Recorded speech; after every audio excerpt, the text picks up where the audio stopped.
Fooling with the fellas, an intellectual, beautiful, sexual. Hands on the hip, but when she flips, she's incredible. Candlelight dinners from her man.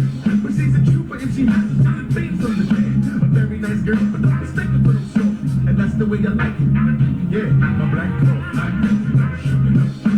That's the type of girl I need down with my team. Black coat, sugar up. So happy Friday, WBAC.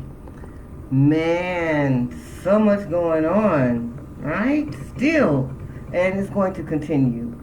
So I've been pretty annoyed with many people's posts or comments on posts about their intention to continue the support of Starbucks. And while I do realize that is an individual choice,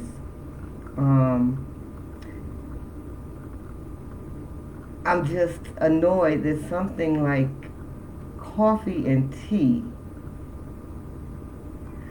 can halt the unity that we so desperately need right now.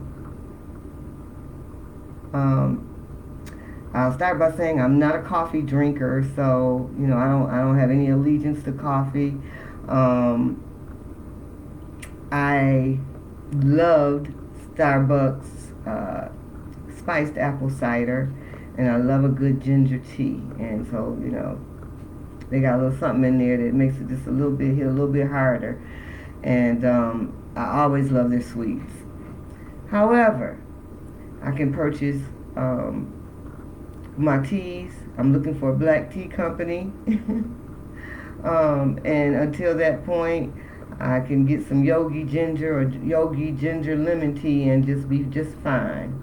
And make my own sweets. Because Lord knows I've been baking during this quarantine and lockdown. I really have.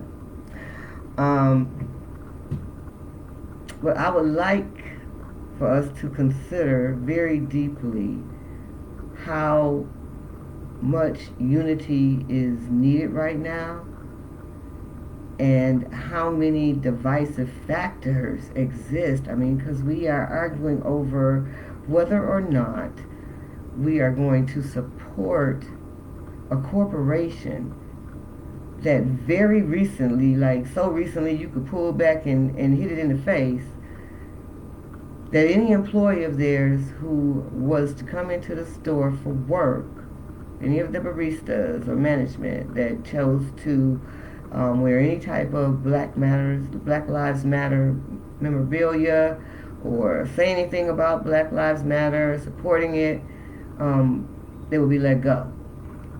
And then I guess they thought about it. They sure do. They come in and spend a lot of money. Do we really want to mess that up? Oh yeah, we can add the marketing edge to it, and we can say we now support Black Lives Matter, give our employees permission to, gab with the customers about it because we want them to be engaged with the customers. And there are a lot of people who clearly are following this thing, and maybe they don't talk about it with people that look like they don't want to have that conversation, but we're not going to stop them. They can even wear Black Lives Matter t-shirts and hats and headbands and and you know what? Why don't we market that? So let me say this. For artists, because now they're going to be looking for artists to contract Black Lives Matter products with, that they're going to sell, and you can rest assured that it's going to have a little Starbucks logo on it somewhere, right? That you make sure you get in. I'm good on that, but people got to, they make their own choices. And so if they're going to be hiring writers and graphic artists to design these t-shirts and going to be contracting with a manufacturing company in order to get them out to the public who's ready and waiting according to some people's comments and their posts, make sure that some black folks are being paid for that. I really, I just say, my mom and dad always told me all money ain't good money, but I understand I understand if you are an artist and you have that skill and they got to pay somebody, I would at least expect to see some black people in line. And I'm going to be figuring out how to follow up on who gets hired on this. So if anybody knows anyone in management at a Starbucks who is a part of Black Lives Matter and a part of this movement for black liberation, please put them in touch with me because I'm going to be looking to interview people. Okay, let me do this poem. I can't see who's watching. I know there are 3 people. I haven't figured that part yet out on this live unless you put something in the comments and I can see it. So this is called Starbucks What the Fuck. Call me Crystal, because I'm quite clear that 2020 will continue to be one hell of a year. It's your choice, but I'm sharing my voice. Because there's a whole movement going on. Folks be trying their luck at Starbucks after they've been told how they really feel. Is this shit real? Black lives that mattered nada to them less than 48 hours ago are about to be sponsored and branded with the Starbucks logo. Fill your cup up. I'm sorry. Fill your cup up and don't leave without your Black Matter tea.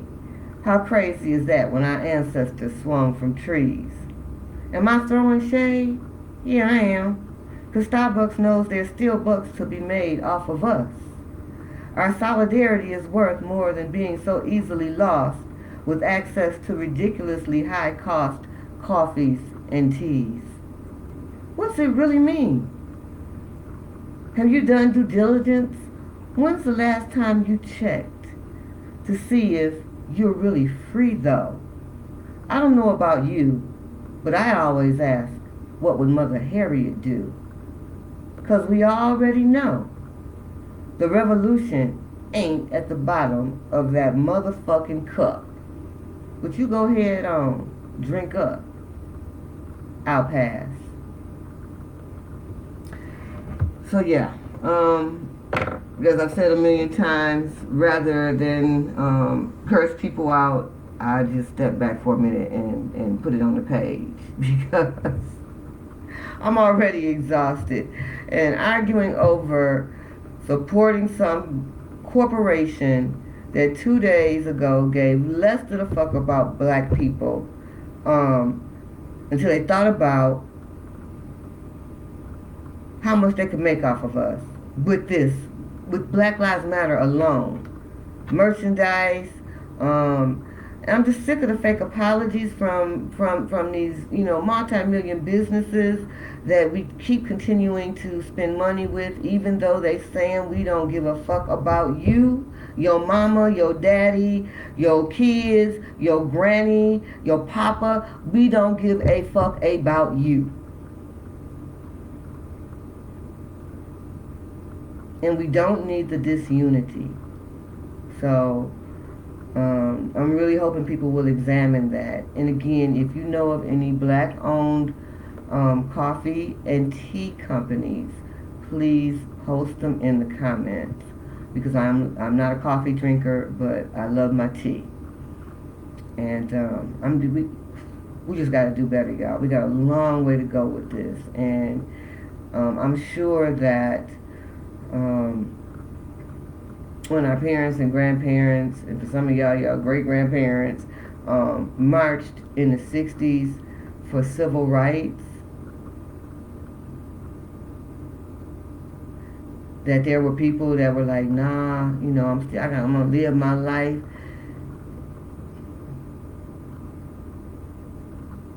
We need everybody on this. Everybody. And I'm not doing this for me at this point. I am doing it for my grandchildren. Because so many people died so that we could have a voice. And as writers, as artists, as creatives, our voices matter. And for those of you who still have your parents and your grandparents, I hope that you are sticking your phone in their face with record on, and you are getting their feelings on all of this. Like, what has changed since they were growing up? What did they experience as a child dealing with racism? We got so much trauma to overcome, and it does not change until we have the conversations. And as writers, we are the recorders of that history. I don't know if y'all understand the magnitude of the charge we have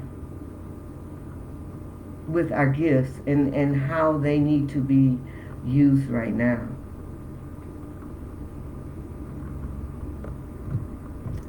That's it. I love y'all.